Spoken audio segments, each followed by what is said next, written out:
Assalamualaikum warahmatullahi wabarakatuh. Salam sejahtera untuk kita semua.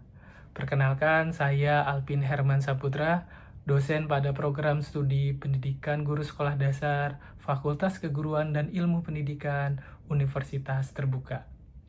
Sejak mengawali karir sebagai dosen di Universitas Terbuka, ada beberapa mata kuliah yang saya ampu dalam rumpun pendidikan dasar bidang pendidikan bahasa Indonesia maupun rumpun pedagogik seperti bahasa dan sastra Indonesia, pendidikan bahasa Indonesia di SD, materi dan pembelajaran bahasa Indonesia di SD, pengembangan kurikulum pembelajaran di SD, serta strategi pembelajaran di SD. Pada kesempatan ini, izinkan saya menyampaikan pemaparan salah satu mata kuliah yang menjadi ampuhan saya, yaitu Bahasa dan Sastra Indonesia di SD. Video ini dibuat sebagai salah satu persyaratan dalam mengikuti program sertifikasi dosen pada gelombang 1 tahun 2025, yaitu pernyataan diri dosen untuk unjuk kerja Tridharma Perguruan Tinggi pada bidang pengajaran.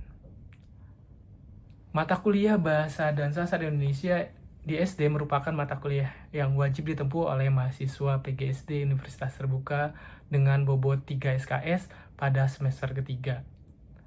Mata kuliah ini bertujuan untuk menyiapkan mahasiswa dalam menguasai hakikat bahasa, melafalkan dan menulis lambang bahasa yang benar, menggunakan tata bahasa yang benar, menggunakan kosakata yang tepat, hakikat sastra Indonesia, cerita anak-anak, puisi anak-anak, drama anak-anak, serta apresiasi karya sastra anak-anak. Melalui mata kuliah ini diharapkan mahasiswa S1 PGSD mempunyai kemampuan yang komprehensif dalam menerapkan kaidah ilmu bahasa dan sastra Indonesia. Adapun capaian pembelajaran pada mata kuliah ini adalah yang pertama, mahasiswa dapat mendeskripsikan hakikat bahasa, fungsi bahasa, dan masyarakat bahasa dengan tepat. Kemudian yang kedua, mahasiswa dapat menerapkan kaidah fonologi bahasa Indonesia, lambang tulis bunyi bahasa, dan morfologi bahasa Indonesia dengan tepat. Yang ketiga, mahasiswa dapat menerapkan kaidah sintaksis dan wacana bahasa Indonesia di pembelajaran. Kemudian yang keempat, mahasiswa dapat menganalisis kaidah semantik bahasa Indonesia dan menyusun kamus sederhana bahasa Indonesia. Yang kelima, mahasiswa dapat mendeskripsikan konsep sastra Indonesia dan pembangun karya sastra dengan tepat. Kemudian yang keenam, mahasiswa dapat menganalisis cerita anak sesuai dengan unsur pembangun ceritanya. Kemudian yang ketujuh, mahasiswa dapat menganalisis puisi anak sesuai dengan unsur pembangun puisi anak. Yang kedelapan, mahasiswa dapat menganalisis drama anak-anak sesuai dengan unsur pembangun dan struktur drama anak. Yang terakhir, yang kesembilan, mahasiswa dapat menganalisis kegiatan apresiasi terhadap karya sastra anak-anak dengan tepat. Pendekatan pembelajaran dalam mata kuliah ini adalah student centered learning dengan metode atau teknik diskusi, tanya jawab, dan penugasan. Kita tahu dalam sistem pendidikan jarak jauh, interaksi mahasiswa dilakukan oleh aktivitas sinkronus dan asinkronus pada learning management system yang dimiliki oleh Universitas Terbuka. Saat ini, saya mengampu melalui layanan tutorial online. Tutorial online ini terdiri dari 16 minggu yang terbagi di dalamnya ada belajar mandiri, ada sesi sinkronus, ada sesi asinkronus. Kemudian indikator penilaiannya ada 50% dari tugas-tugas terstruktur, ada 30% dari partisipasi dan diskusi, kemudian ada 20% dari nilai kehadiran. Berikut saya sajikan cuplikan kegiatan tutorial online secara sinkronus pada mata kuliah ini. Selamat menyaksikan. Teman-teman sudah mempelajari sebelumnya, saya yakin sudah mempelajari modul-modul sebelum pembahasan ini. Dia adalah pembahasan baru terkait dengan sastra anak. Nah, teman-teman pernah mendengar nggak ada kata yang ada kalimat yang menyatakan bahwa sastra ini adalah bisa memperhalus budi pekerti.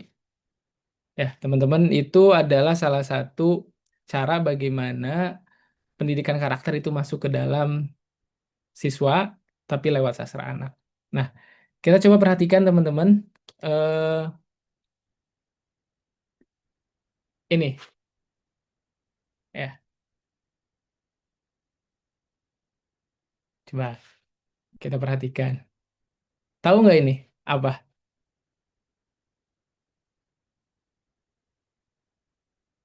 Lihat juga. Nah, ini adalah sebuah puisi ya yang dijadikan lagu. Sebenarnya ini adalah puisi, puisi bebas yang dijadikan lagu. Nah, ini kan saya tanya, ini apakah sebuah puisi anak atau puisi orang dewasa? Teman-teman, puisi anak apa posisi Puisi anak, Pak. puisi anak?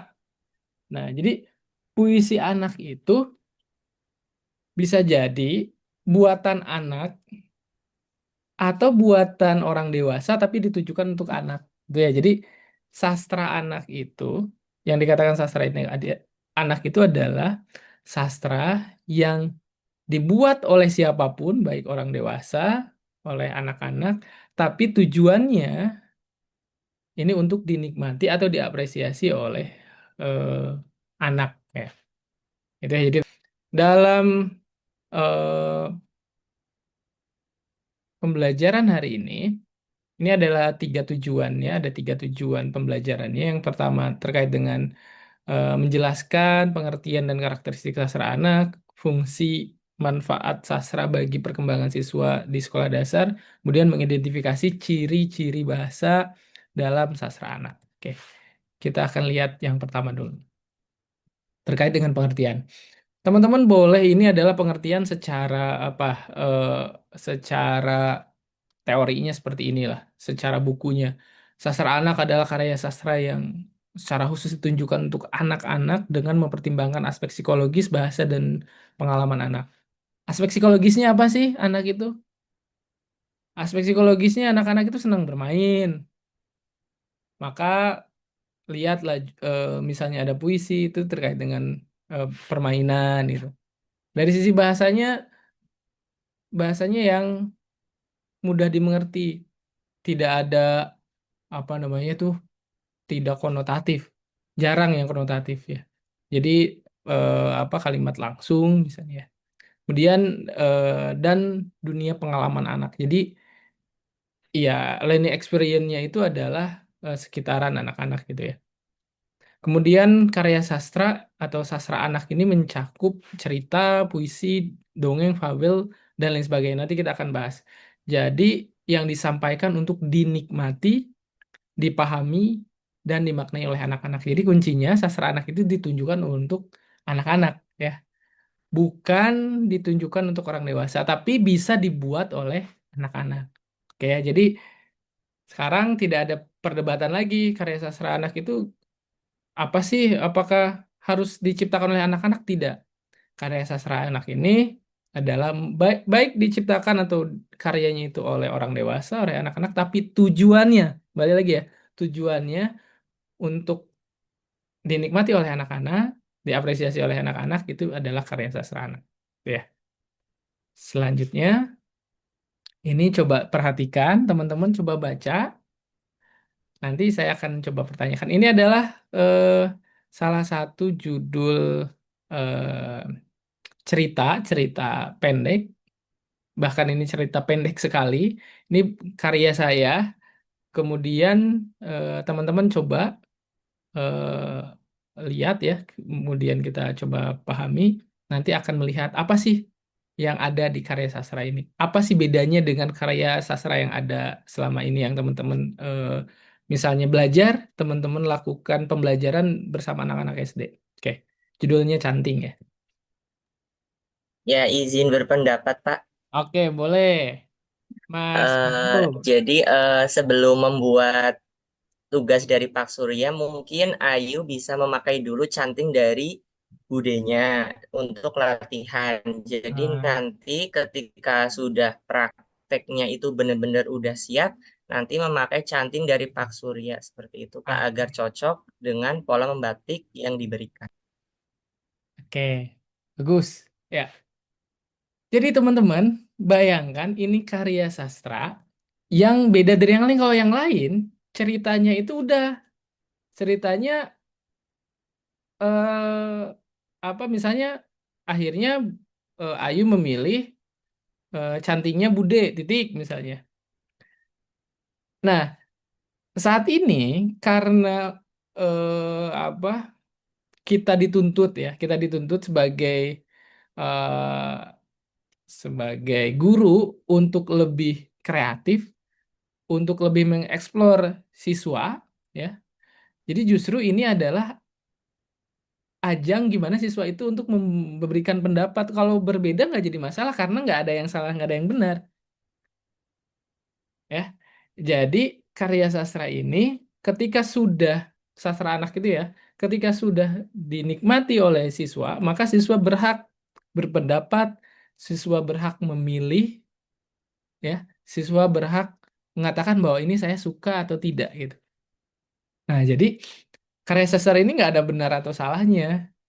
Jadi ketika saya memilih Canting Bude tadi, Mas Mahtu mengatakan bahwa saya memilih Canting Bude karena ingin menghargainya. Bahkan dia berpendapat lagi bahwa iya saya menghargainya untuk latihan. Nah, kan jadi ada alasan dari setiap pilihan. Jadi kalau misalnya teorinya ini ciri sastra anak itu bahasanya sederhana dan komunikatif disesuaikan dengan perkembangan anak bahasa anak SD, isinya itu relevan dengan dunia anak-anak yang tadi kan ceritanya apa canting lah misalnya, atau bahkan misalnya dengan kearifan lokal bisa dari Sisingaan misalnya. Cerita-cerita seperti itu dari Medan misalnya, ada cerita apa dari Medan, ada cerita apa kemarin saya baru ke Medan tuh, cerita apa cerita suku Batak misalnya, dan lain Danau sebagainya. Toba. Yang Toba dan lain-lain ya, penuh imajinasi dan keajaiban. Contoh di film Jumbo, kan Jumbo itu adalah sebuah karya sastra, itu drama, isinya apa drama kan. Apa isinya itu sebuah percakapan dialog drama tapi penuh keajaiban. Di sana tiba-tiba ada peri, ya, kayak gitu, kemudian mengandung pesan moral dan pendidikan. Jadi harus ya, jadi kalau anak-anak itu harus kita kaitkan dengan moral, harus kaitkan dengan karakter, harus dikaitkan dengan pendidikan. Kemudian mengutamakan unsur hiburan dan rekreatif. Jadi kalau karya sastra itu tidak membuat kita terhibur, ya itu salah berarti. Bukan karya sastra, karena karya sastra ini adalah karya yang untuk menghibur, rekreatif gitu ya. Jadi kalau baca novel teman-teman bingung, wah aneh gitu. Atau teman-teman eh, bingungnya kenapa? Oh ternyata bahasanya bukan bahasa Indonesia, bisa bahasa Inggris karena ini sastra Inggris misalnya. Bisa jadi ya kalau itu bingung. Jadi seperti itu ya teman-teman ya. Ini adalah ciri karya sastra. Selanjutnya adalah fungsinya edukatif, estetik, rekreatif, imajinatif, dan sosialisasi. Artinya apa? Edukatif harus memberikan pengetahuan moral jelas, estetik keindahan. eh, Mendengar lagu Jumbo tadi ya, kan kita lihat tuh dari sisi katanya enak, kemudian dari sisi diksinya dipilih juga eh, mengandung keindahan. Atau misalnya karya sastra anak yang mudah kan misalnya pantun ya, pantun anak-anak 1, 2, 3, 4, 5, 6, 7, 8, tuntutlah ilmu sampai dapat, jangan mau ketinggalan. Hal-hal yang sederhana itu anak-anak bisa nggak kayak gitu? Bisa gitu ya. Jadi hal-hal yang dekat tapi estetik gitu. Kemudian rekreatif untuk hiburan, jadi berbalas pantun, ya. Sekarang setiap sambutan, coba deh lihat setiap sambutan pejabat-pejabat itu pasti ada pantunnya gitu ya. Karena ada rekreatifnya, termasuk anak-anak. Jadi anak-anak yang suka sastra, anak-anak yang suka baca komik misalnya, itu juga nggak jadi masalah karena itu adalah sebuah karya sastra gitu ya. Kemudian imajinatif, merangsang atau menstimulus daya hayal kreativitas anak. Kemudian sosialisasi, membantu anak mengenal lingkungan dan budaya mereka. Jadi contoh tadi ya, karya tadi terkait dengan canting.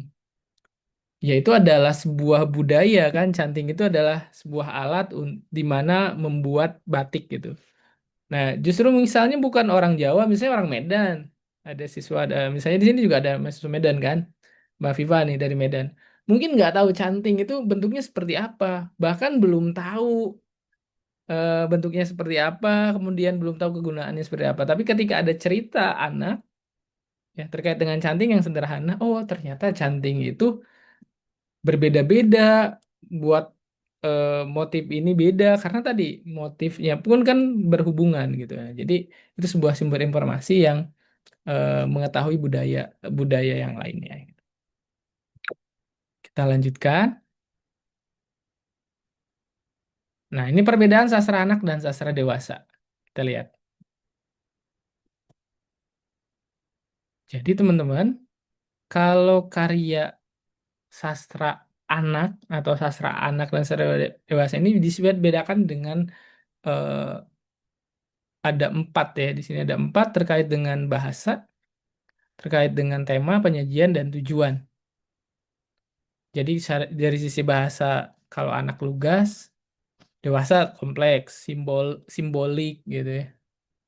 Coba teman-teman tahu nggak Fata Morgana misalnya?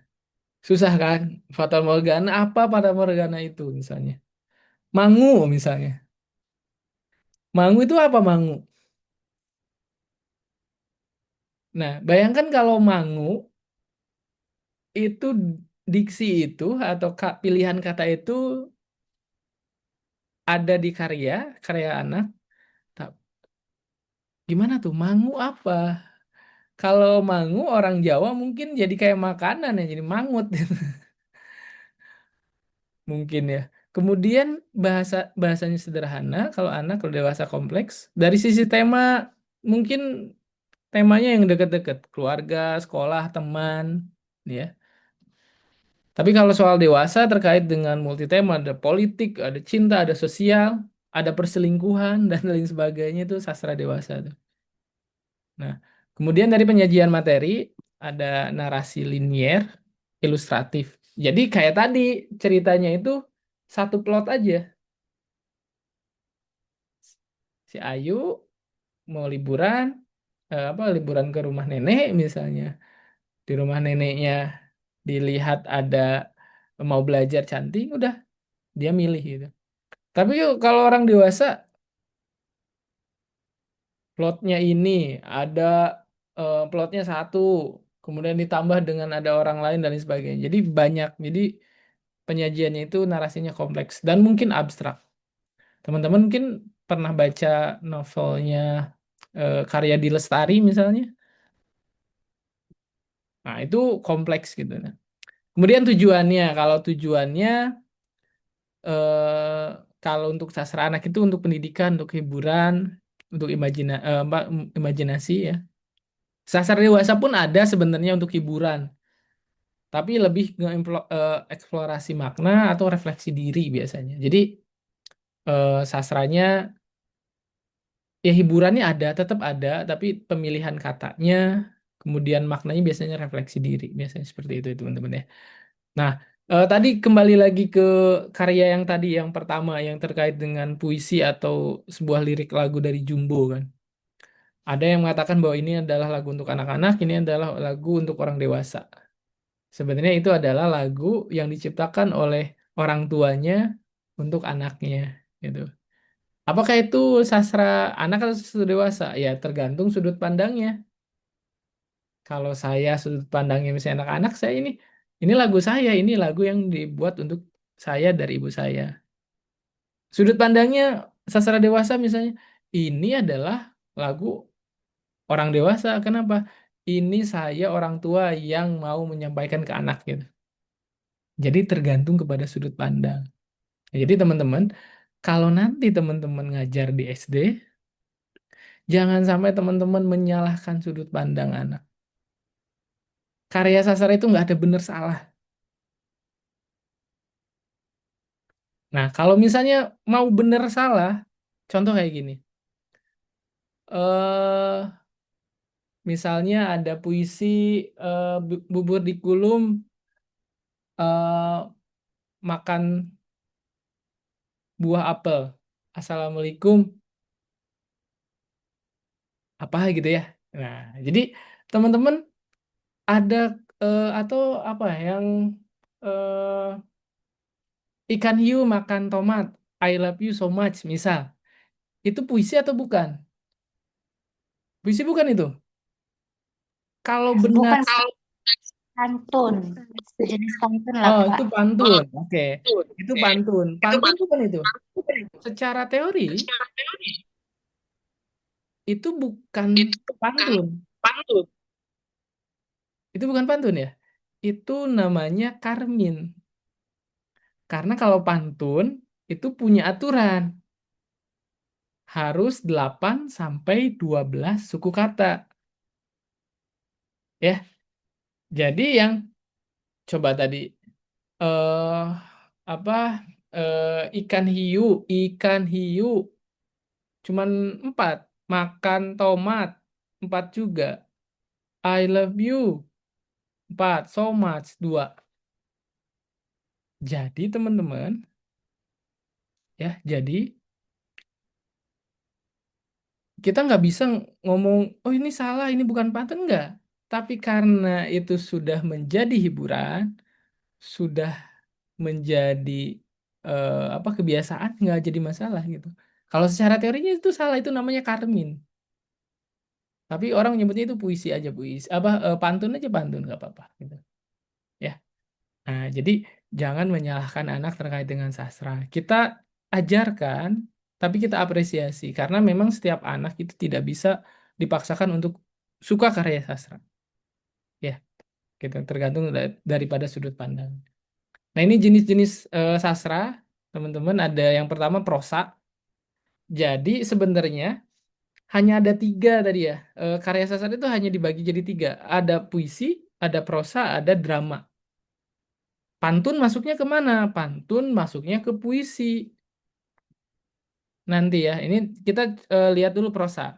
Prosa ini adalah bentuknya adalah narasi, bercerita.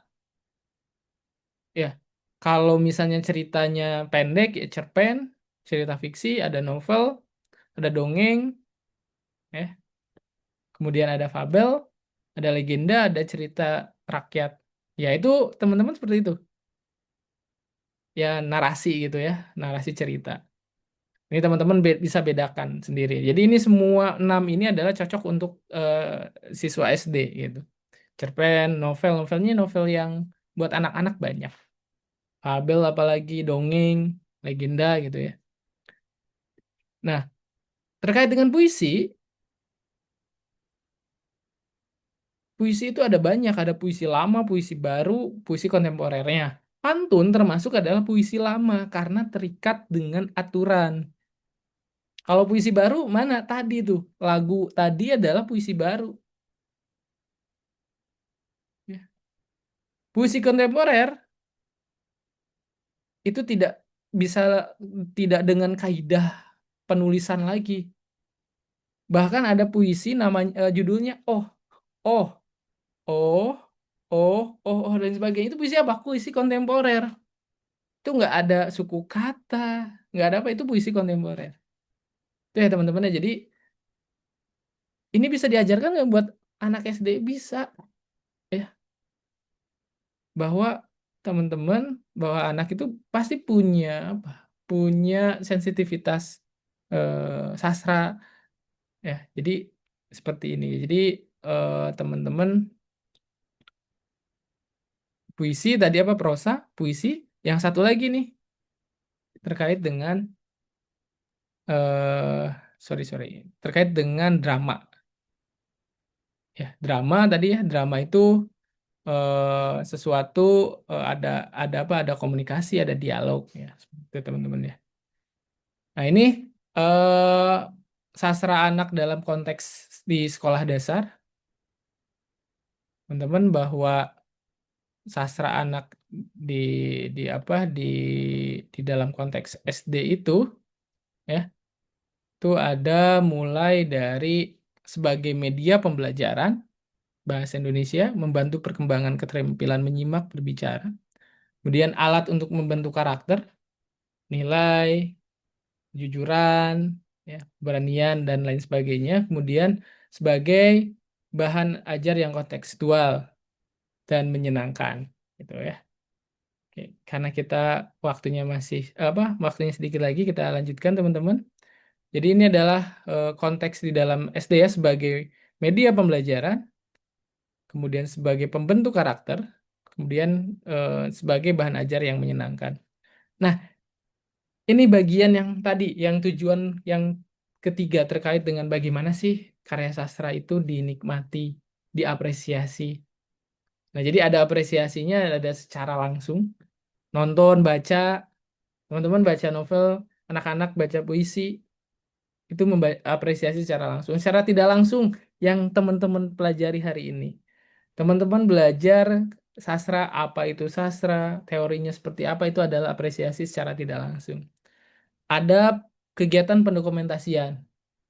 Teman-teman beli novel, teman-teman, kalau dulu ya zaman saya ya, teman-teman mungkin nggak ngalamin. Zaman saya itu ketika ada puisi bagus di koran, di majalah, digunting, di clipping, tugas dulu SMA saya, ditempel di buku, kemudian dikumpulkan dan lain sebagainya. Itu adalah pendokumentasian. Bahkan mungkin sampai sekarang ada yang koleksi novel, ya.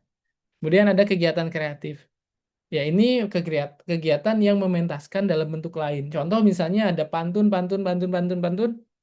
Teman-teman jadi berbalas pantun. Ada puisi dengan musik, jadi musikalisasi puisi. Nah, itu adalah kegiatan kreatif.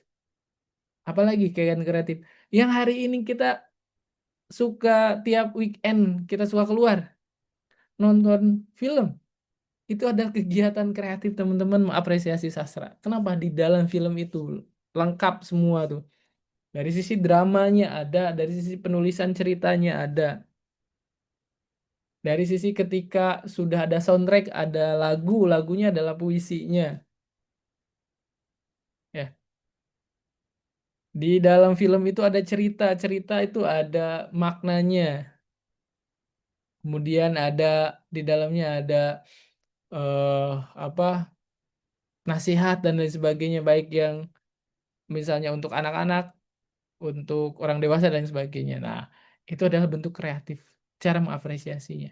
Jadi apresiasi sastra ini bukan hanya membaca puisi aja, ya, lebih luas, film, lagu misalnya, atau bahkan misalnya yang sekarang ini yang lagi hype juga misalnya stand up. Banyak stand up yang melakukan diksi-diksi, misalnya Wiranegara, misalnya ada teman-teman kenal Wiranegara misalnya, dia membuat sebuah kayak narasi seperti itu yang berima belakangnya gitu. A semuanya, I semuanya. Nah, itu adalah sebuah apresiasi sastra sebenarnya. Kita mengapresiasinya. Nah, itu adalah salah satu contoh apresiasi sastra.